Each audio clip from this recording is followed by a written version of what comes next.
Hello friend, स्वागत है आपका अपने चैनल आज क्लास में। रोज सुबह 5:30 बजे टॉपर सीरीज शुरू कर दिया गया है और हमारा टारगेट है फाइनल बोर्ड परीक्षा में 480 प्लस नंबर लाना। तो 480 प्लस नंबर कैसे आएगा? तो जैसे फाइनल बोर्ड परीक्षा में प्रश्न पूछे जाते हैं बिल्कुल वैसा ही वैसा प्रश्न आपको पढ़ना पड़ेगा और बिल्कुल वैसा ही प्रश्न रोज सुबह 5:30 बजे हम पढ़ाते हैं। तो रोज सुबह 5:30 बजे आप हमसे लाइव जुड़ के पढ़ सकते हैं। और आज की इस वीडियो में हिंदी के टॉप 30 ऑब्जेक्टिव प्रश्न हम आपको बताएंगे जो आपके बोर्ड परीक्षा के लिए काफी महत्वपूर्ण रहेगा। तो एक भी प्रश्न आप लोग स्किप मत कीजिएगा, वीडियो को प्लीज आप लोग शुरू से लेके अंत तक देखिएगा। और चैनल को अभी तक आप सब्सक्राइब नहीं किए हैं तो चैनल को सब्सक्राइब कर लीजिएगा। और सब्सक्राइब करने के बाद एक बेल आइकन आता है तो बेल आइकन को दबा के ऑल पे कर लीजिएगा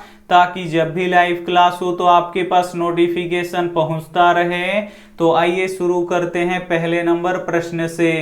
तो पहला नंबर प्रश्न है कि 3 बेटे 2 वक्त की रोटी और 1 माँ किस कहानी की पंक्ति है? ए ऑप्शन है माँ, बी ऑप्शन है नगर, सी ऑप्शन है ढाते विश्वास, डी ऑप्शन है धरती कब तक घूमेगी। तो यहाँ पे आपको बताना है कि 3 बेटे 2 वक्त की रोटी और 1 माँ किस कहानी की पंक्ति है? तो धरती कब तक घूमेगी कहानी की पंक्ति है, इसे आपको याद रखना है। यहाँ पे डी ऑप्शन बिल्कुल ही सही हो जाएगा। और 3 बेटों की माँ कौन थी? तो सीता थी। तो ये भी साथ में आपको याद रखना है। आइए देखते हैं अगला प्रश्न। 2 नंबर प्रश्न है कि सीता कितने दिन एक लड़के के पास रहती थी? ए ऑप्शन है 1 महीना, बी ऑप्शन है 2 महीना, सी ऑप्शन है 3 महीना, डी ऑप्शन है 4 महीना। तो यहाँ पे आपको बताना है कि सीता कितने दिन एक लड़के के पास रहती थी? तो 1 महीना रहती थी, इसे आपको याद रखना है। यहाँ पे ए ऑप्शन बिल्कुल ही सही हो जाएगा। आइए देखते हैं अगला प्रश्न। 3 नंबर प्रश्न है कि पहले दिन पपाती को क्या हुआ था? ए ऑप्शन है सर्दी, बी ऑप्शन है जुखाम, सी ऑप्शन है बुखार, डी ऑप्शन है दर्द। तो यहाँ पे आपको बताना है कि पहले दिन पपाती को क्या हुआ था? तो पहले दिन पपाती को बुखार हुआ था, इसे आपको याद रखना है। यहाँ पे सी ऑप्शन बिल्कुल ही सही हो जाएगा। आइए देखते हैं अगला प्रश्न। 4 नंबर प्रश्न है कि मंगू की बड़ी बहन का नाम क्या था? ए ऑप्शन है मनु, बी ऑप्शन है सीता, सी ऑप्शन है मीनी, डी ऑप्शन है कमू। तो यहाँ पे आपको बताना है कि मंगू की बड़ी बहन का नाम क्या था? तो कमू था, इसे आपको याद रखना है। यहाँ पे डी ऑप्शन बिल्कुल ही सही हो जाएगा। आइए देखते हैं अगला प्रश्न।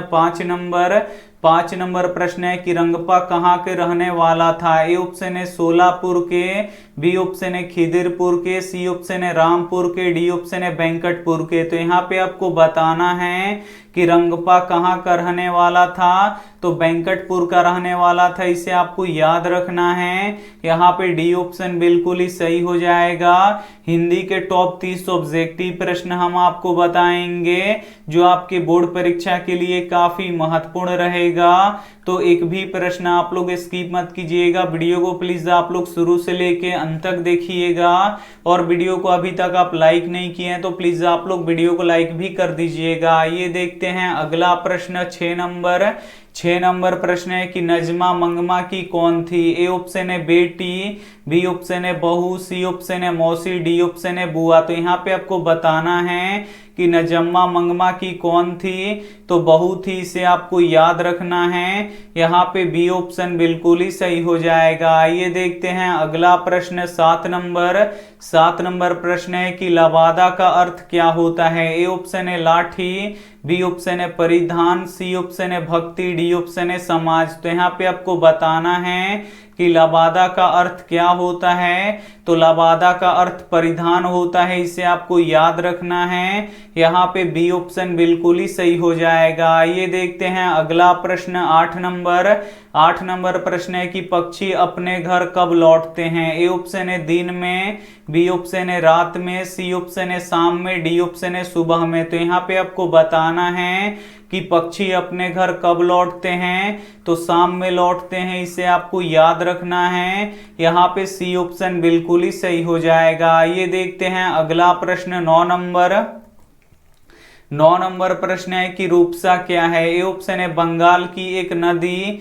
बी ऑप्शन है बंगाल की एक सुंदर स्त्री, बी ऑप्शन है बंगाल का मंदिर, डी ऑप्शन है इनमें से कोई नहीं। तो यहाँ पे आपको बताना है कि रूपसा क्या है। तो रूपसा बंगाल की एक नदी है, इसे आपको याद रखना है। यहाँ पे ए ऑप्शन बिल्कुल ही सही हो जाएगा। ये देखते हैं अगला प्रश्न 10 नंबर।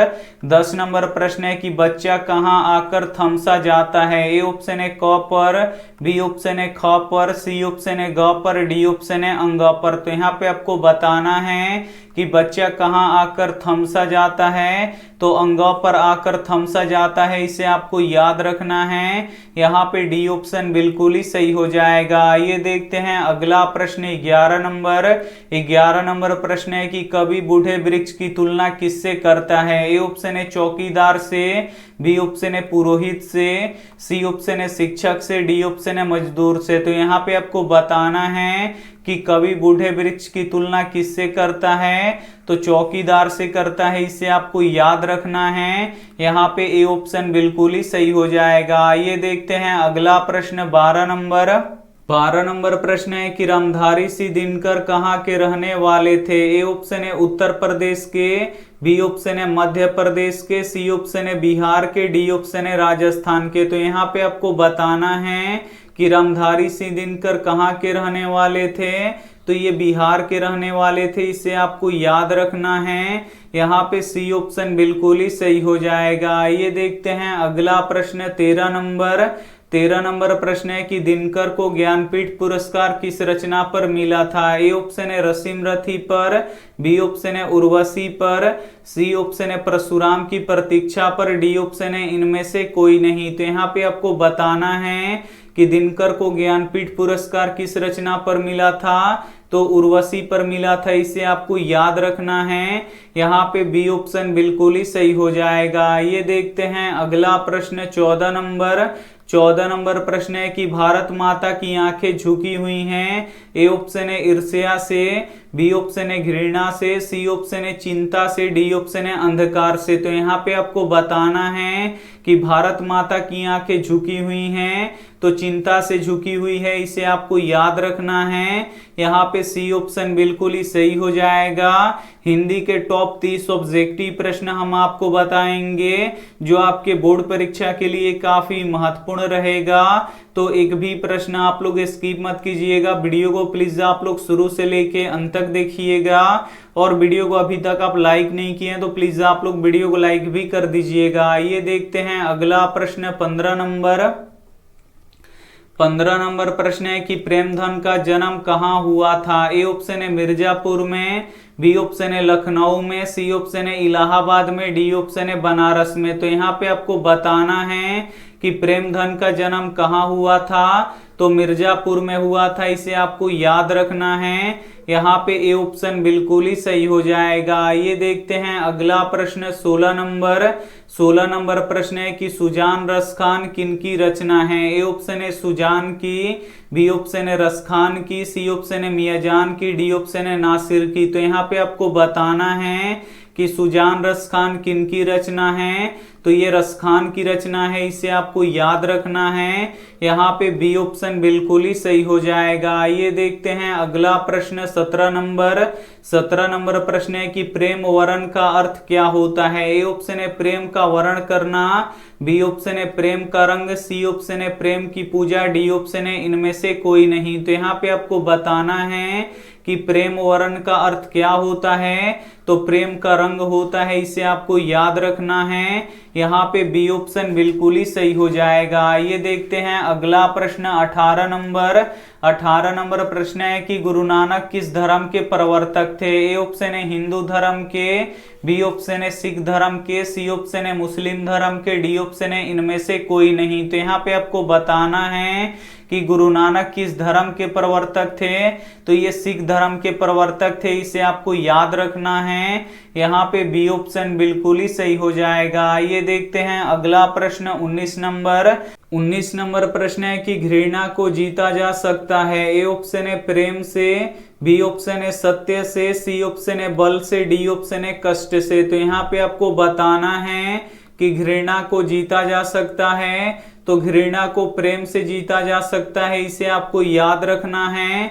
यहाँ पे ए ऑप्शन बिल्कुल ही सही हो जाएगा। ये देखते हैं अगला प्रश्न 20 नंबर प्रश्न है कि नरकट का प्रयोग किस वाद्य यंत्र में किया जाता है। ए ऑप्शन है शहनाई में, बी ऑप्शन है बांसुरी में, सी ऑप्शन है ढोल में, डी ऑप्शन है बिगुल में। तो यहाँ पे आपको बताना है कि नरकट का प्रयोग किस वाद्य यंत्र में किया जाता है, तो शहनाई में किया जाता है, इसे आपको याद रखना है। यहाँ पे ए ऑप्शन बिल्कुल ही सही हो जाएगा। ये देखते हैं अगला प्रश्न 21 नंबर प्रश्न है कि खोखा का दूसरा नाम क्या है। ए ऑप्शन है मदन, बी ऑप्शन है कासू, सी ऑप्शन है केसु, डी ऑप्शन है इनमें से कोई नहीं। तो यहाँ पे आपको बताना है कि खोखा का दूसरा नाम क्या है, तो खोखा का दूसरा नाम कासू है, इसे आपको याद रखना है। यहाँ पे बी ऑप्शन बिल्कुल ही सही हो जाएगा। ये देखते हैं अगला प्रश्न 22 नंबर प्रश्न है कि वारेन हेस्टिंगस कहाँ का गवर्नर जनरल था। ए ऑप्शन है भारत का,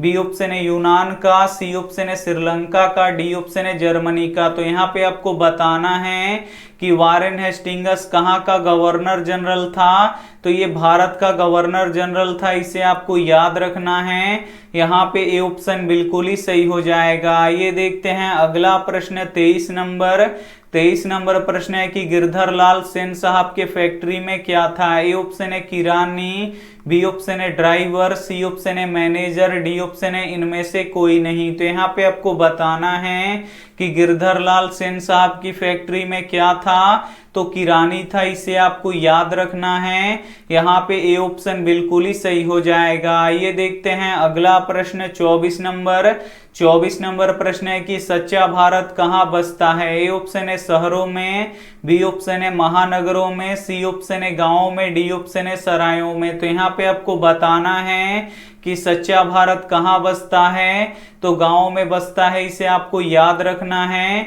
यहाँ पे सी ऑप्शन बिल्कुल ही सही हो जाएगा। ये देखते हैं अगला प्रश्न 25 नंबर प्रश्न है कि बुद्ध एंड हिज धम्मा के लेखक कौन है। ए ऑप्शन है भीमराव अंबेडकर, बी ऑप्शन है जवाहरलाल नेहरू, सी ऑप्शन है मैक्स मूलर, डी ऑप्शन है गुणाकर मूले। तो यहाँ पे आपको बताना है कि बुद्ध एंड हिज धम्मा के लेखक कौन है, तो भीमराव अंबेडकर हैं, इन्हें आपको याद रखना है।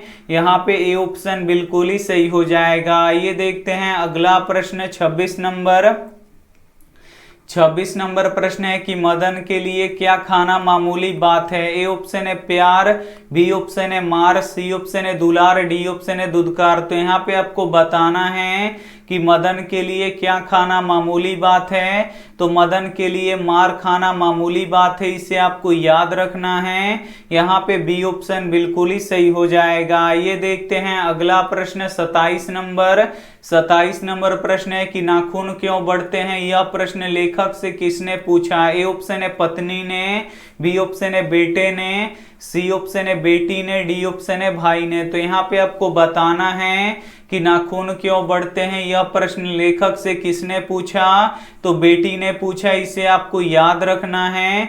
यहाँ पे सी ऑप्शन बिल्कुल ही सही हो जाएगा। ये देखते हैं अगला प्रश्न 28 नंबर प्रश्न है कि भारतीय संविधान किसने लिखा। ए ऑप्शन है महात्मा गांधी ने, बी ऑप्शन है भीमराव अंबेडकर ने, सी ऑप्शन है जवाहरलाल नेहरू ने, डी ऑप्शन है इनमें से कोई नहीं। तो यहाँ पे आपको बताना है कि भारतीय संविधान किसने लिखा, तो भीमराव अंबेडकर ने लिखा, इसे आपको याद रखना है। यहाँ पे बी ऑप्शन बिल्कुल ही सही हो जाएगा। ये देखते हैं अगला प्रश्न 29 नंबर प्रश्न है कि मैक्स मूलर कहाँ के रहने वाले थे। ए ऑप्शन है भारत के, बी ऑप्शन है पाकिस्तान के, सी ऑप्शन है जर्मनी के, डी ऑप्शन है अमेरिका के। तो यहाँ पे आपको बताना है कि मैक्स मूलर कहाँ के रहने वाले थे, तो मैक्स मूलर जर्मनी के रहने वाले थे, इसे आपको याद रखना है। यहाँ पे सी ऑप्शन बिल्कुल ही सही हो जाएगा। ये देखते हैं अंतिम प्रश्न 30 नंबर प्रश्न है कि मंगमा क्या काम करती थी। ए ऑप्शन है मछली बेचती थी, बी ऑप्शन है गीत गाती थी, सी ऑप्शन है दही बेचती थी, डी ऑप्शन है नाच करती थी। तो यहाँ पे आपको बताना है कि मंगमा क्या काम करती थी, तो मंगमा दही बेचती थी, इसे आपको याद रखना है। यहाँ पे सी ऑप्शन बिल्कुल ही सही हो जाएगा। काफी महत्वपूर्ण 30 ऑब्जेक्टिव प्रश्न हम आपको बता चुके हैं और ये जो 30 ऑब्जेक्टिव प्रश्न है ये आपके बोर्ड परीक्षा के लिए काफी महत्वपूर्ण है और इस 30 ऑब्जेक्टिव प्रश्न में से बहुत सारे प्रश्न आपको याद नहीं होगा, तो प्लीज आप लोग उसे नोटबुक पे लिख के जरूर याद कर लीजिएगा। और वीडियो को अभी तक आप लाइक नहीं किए हैं तो प्लीज आप लोग वीडियो को लाइक कर दीजिएगा। और ये रहा आपके लिए होमवर्क प्रश्न, इसका जवाब आपको कमेंट बॉक्स में देना है कि अमराई का कुआं कहाँ स्थित है। ए ऑप्शन है रास्ते में, बी ऑप्शन है शहर में, सी ऑप्शन है रंगपा के खेत में, डी ऑप्शन है इनमें से सभी। तो जो भी ऑप्शन आपको सही लगे वो आप हमें कमेंट करके जरूर बताइएगा। और वीडियो को अभी तक आप लाइक नहीं किए हैं तो प्लीज आप लोग वीडियो को लाइक कीजिएगा, अपने दोस्तों के पास इस वीडियो को जरूर शेयर कीजिएगा। और चैनल को अभी तक आप सब्सक्राइब नहीं किए हैं तो चैनल को सब्सक्राइब कर लीजिएगा। और सब्सक्राइब करने के बाद एक बेल आइकन आता है तो बेल आइकन को दबा के ऑल पे कर लीजिएगा, ताकि जब भी लाइव क्लास हो तो आपके पास नोटिफिकेशन पहुंचता रहे। थैंक यू फॉर वॉचिंग, मिलते हैं अगली वीडियो में, तब तक अपना ध्यान रखिए, मन लगा के पढ़ाई कीजिए। Take care and bye.